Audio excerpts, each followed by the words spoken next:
Protest over water shortages continuing to pop up across Gauteng.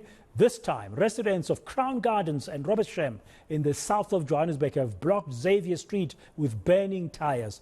Residents there have been battling water cuts for months now. Hloni Mtimkulu is on the ground watching the developments there as the Xavier off-ramp from the M1 highway has been blocked. Let's get the latest now. Good afternoon, Hloni. So the road is still blocked from what we understood earlier. Residents saying they'll stay there until 5 o'clock.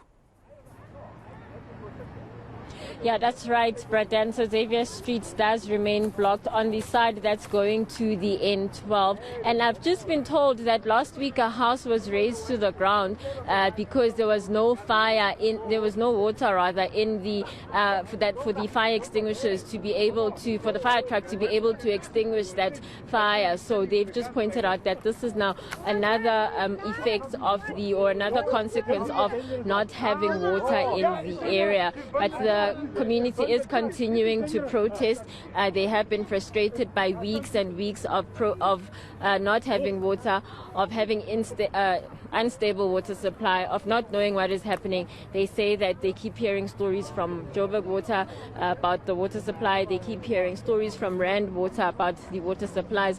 They've seen communities protesting the lack of water, and so they've also decided that this is the step that they are going to take by blocking off Xavier Street going towards the N12. I am going to be speaking to a community member who has been, or a community leader who has been doing work with the community in terms of supplying them with water or helping them try to access water supply, Mr. Mohammed. So just first of all, maybe tell us, do you understand, and we've been asking people this because we keep hearing the story about Joburg Water and water. Does the community understand, and from your dealings with the community, is there an understanding of what is actually going on and what's causing all of these water shortages? Unfortunately, I can't give you the answer to that because it's always the reservoir is empty, the reservoir is empty, the reservoir is empty. We're trying to build pressure, Unfortunately, I can't speak on behalf of the Robertsham community. I can speak on behalf of the assistance that we are rendering to them. The issue started from basically July, from July to date. And I want people to understand the monetary value. 975,000 rand of water has been purchased to allocate to old age homes, retirement villages, and to people that are in need. Unfortunately, nobody's coming to the party. Today when we got here to distribute water, we found that the road was closed. So they did let us in because they knew we're coming with water. Up until now, nobody from government, nobody from anywhere has come on or come and said anything to try and assist anybody at large. I just want to move over to some of the community members as well. Thank you so much. So just, I know you were speaking earlier, so just about the impact of all of this. Can we maybe speak to you? So are you from the area? Just tell us, again, what do you understand? What are you being told about what is going on and why it's going on for as long as it has been?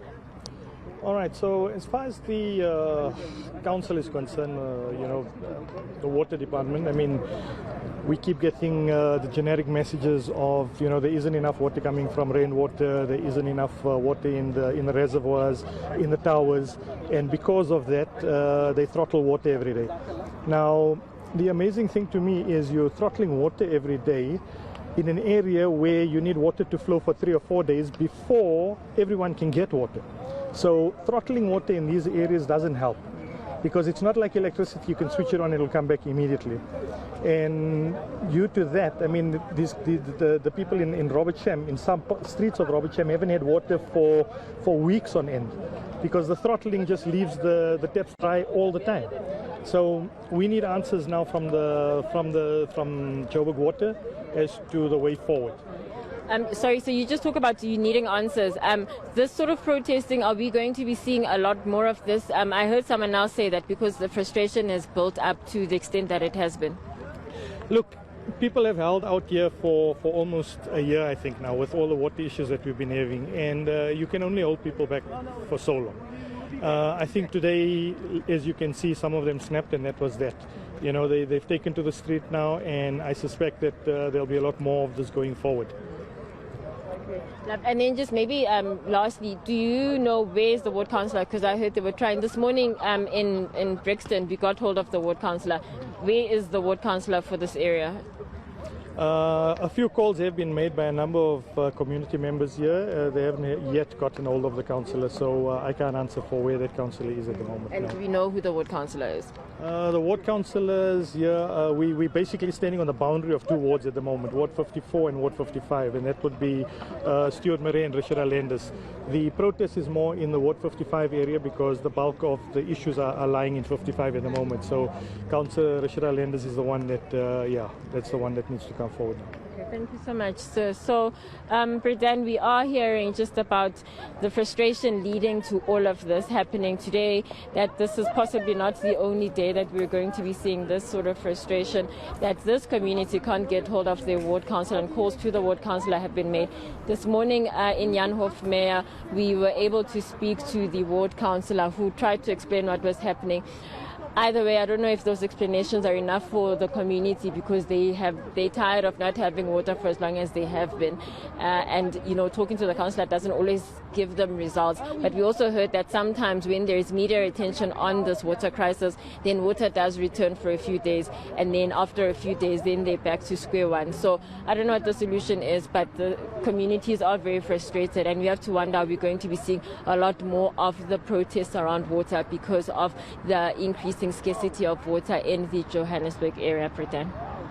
Hloni, we'll touch base with you around about 5 o'clock, which that will be the time when that particular protest where you are at, with the burning tyres and the Xavier off-ramp there on the M1 South, and it's the blockade is on the side where you're connecting with another important highway, the N12, on the other side, the southern side of where you are. We'll touch base with you at 5, because that's when the residents there have said they'll stop burning those tyres and open that road. Now, in another part of Johannesburg, Brixton